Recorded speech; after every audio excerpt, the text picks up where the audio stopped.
Negeri ini memanggilmu kawan, belajar bergerak berbagi untuk negeri. Guru penggerak, ajukan pendidikan. Guru penggerak menghamba pada murid, kreatif rancang pembelajaran, hargai potensi tingkat. Assalamualaikum warahmatullahi wabarakatuh. Kali ini saya bersama Bapak Arif Suredi MPD, Kepala Sekolah SDN RRI Cisalak, sekaligus K3S, Kelompok Kerja Kepala Sekolah Kecamatan Sukmajaya. Baik, apa kabar Bapak? Alhamdulillah, saya Alhamdulillah. Ini ada beberapa pertanyaan yang menyangkut tentang pengambilan keputusan, Pak. enggak. Dalam hal pengambilan keputusan, bagaimana Bapak dapat mengidentifikasi kasus-kasus yang merupakan dilema etika atau bujukan moral, Pak, ketika pengambilan keputusan? Baik, Pak Asep. Ini terkait dengan komitmen, terkait dengan statement, terkait dengan keputusan ini kan menjadi sebuah pertimbangan yang memang harus dipikirkan matang-matang. Ya, apalagi terkait dengan dilema etika, kepada kepentingan orang-orang yang memang punya ide dan gagasan yang baik, yang bisa kita akomodir, tapi kita perlu tempuh juga keputusan yang adil agar kepentingan ini bisa juga bisa dibuatkan skala prioritas mana yang lebih baik. Kemudian terkait dengan bujukan moral, ya tentu saja kita harus bisa pilih dan pilih mana kira-kira hal-hal yang memang menjadi hal-hal yang menjadi disiplin positif untuk kita kembangkan untuk menjadi sebuah statement yang baik buat kebaikan kita semua. Gitu. Baik, jadi skala prioritas juga hal-hal yang mengembangkan hal yang positif ya Pak. Iya. Selanjutnya, bagaimana Bapak menjalankan pengambilan keputusan di sekolah Bapak, terutama untuk kasus-kasus di mana ada dua kepentingan yang sama-sama benar atau sama-sama mengandung nilai kebajikan, Pak? Iya. Kalau memang dua-duanya benar, berarti kan kita harus apresiasi. Hal-hal baik ini kita perlu apresiasi.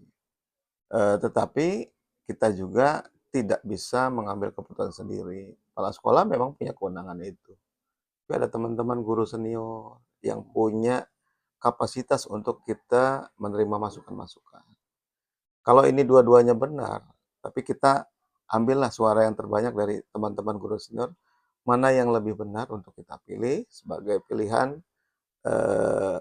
eksekusi terkait dengan dilema etika yang terjadi pada saat kontradiktif tersebut.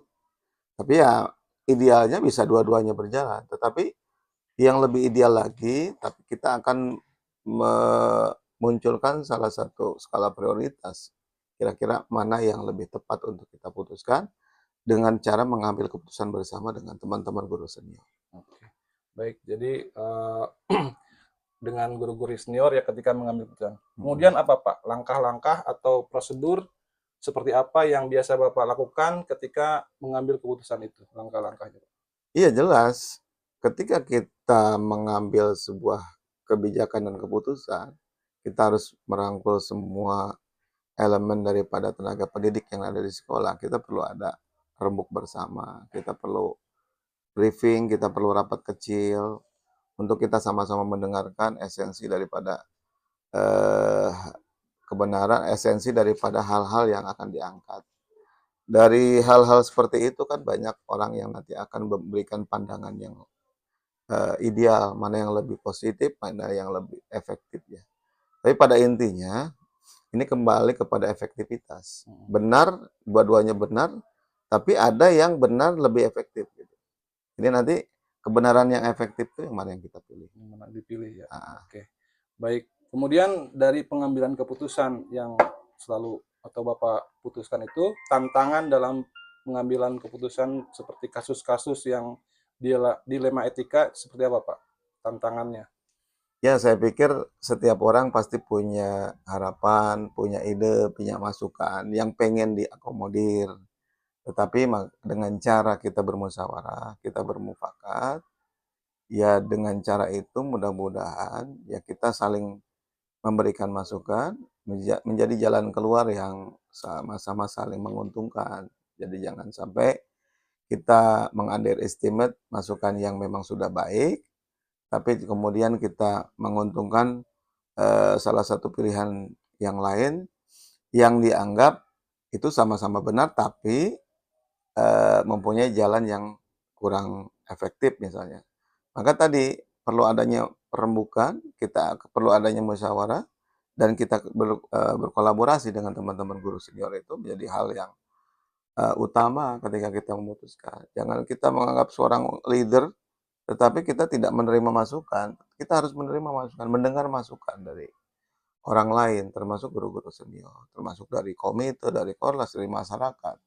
Kita harus dengarkan itu semua, agar nanti pilihan itu menjadi lebih realistis dan bisa menjadi lebih efektif buat kepala sekolah ketika memutuskan.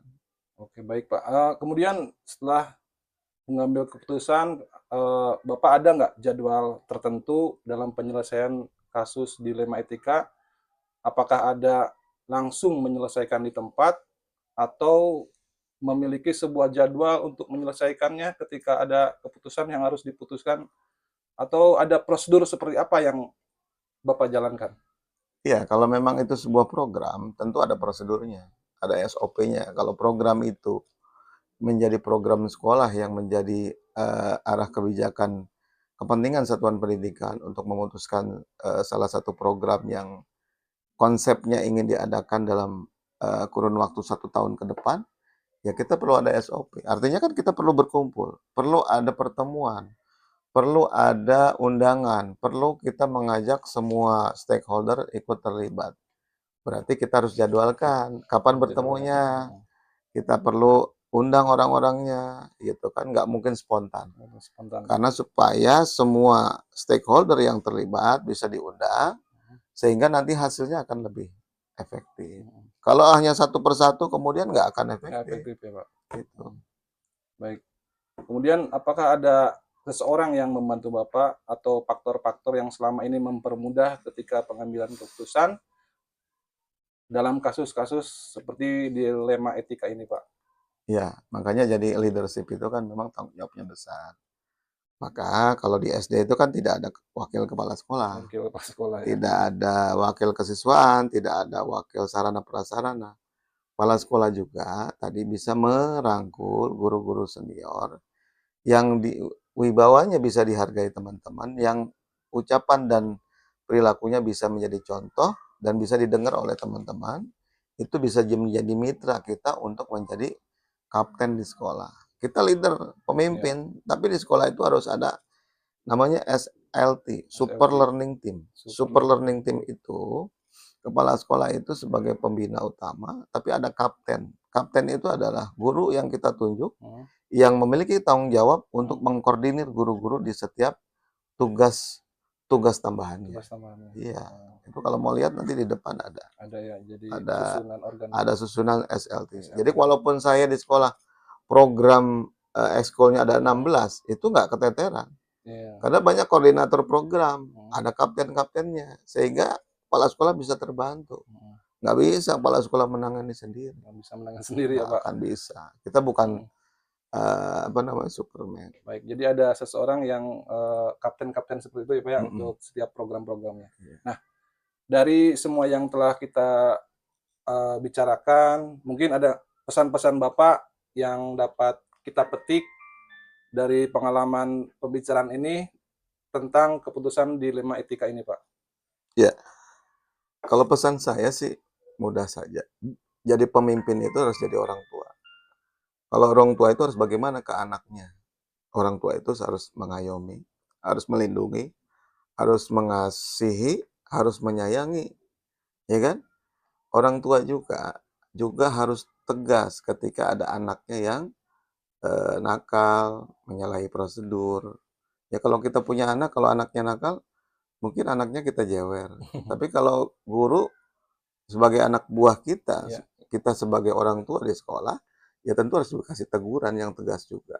Jangan sampai ketika guru yang bermasalah ini tidak dikasih tindakan, mencemarkan nama baik sekolah, merugikan nama baik institusi, gitu kan, ya kita perlu jaga juga. Makanya kita harus jadi contoh. Jadi pemimpin itu gampang, harus jadi contoh Harus jadi suri tauladan yang baik baik. buat anak buah. Kalau kita jadi contoh yang baik, anak-anak buah kita pasti nurut. Seperti orang tua, kalau orang tuanya baik, memberikan pembelajaran pendidikan yang baik buat anak, itu anak-anaknya pasti akan nurut ke orang tua, akan menjadi contoh figur yang diidolakan, termasuk kita sebagai pemimpin nantinya ke depan. Begitu Siap. saya. Baik, terima kasih Bapak atas sharing-sharing tentang pengambilan keputusan. Terima kasih. Demikian percakapan dan diskusi bersama Bapak Arif Suryadi selaku Kepala Sekolah RI Cisalak sekaligus K3S Kecamatan Sukmajaya. Terima kasih Pak. Ya, sama-sama Pak Sep. Ya, Assalamualaikum warahmatullahi wabarakatuh. Waalaikumsalam warahmatullahi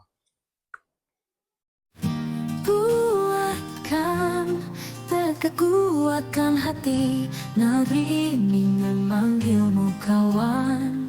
Belajar bergerak berbagi untuk negeri. Guru penggerak, ajukan pendidikan. Guru penggerak menghamba pada murid. Kreatif rancang pembelajaran. Hargai potensi, tingkatkan prestasi. Lahirkan profil pelajar Pancasila. Belajar bergerak berbagi untuk negeri. Kita menjalin kolaborasi. Belajar bergerak berbagi untuk negeri. Demi bakti pada Ibu Pertiwi.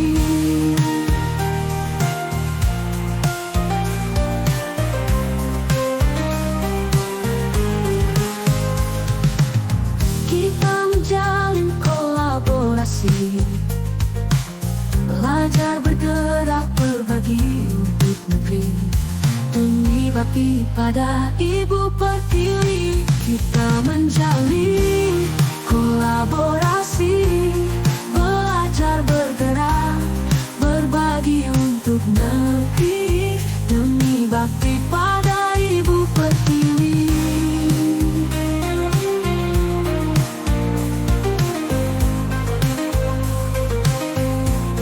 Kita menjalin kolaborasi. Belajar bergerak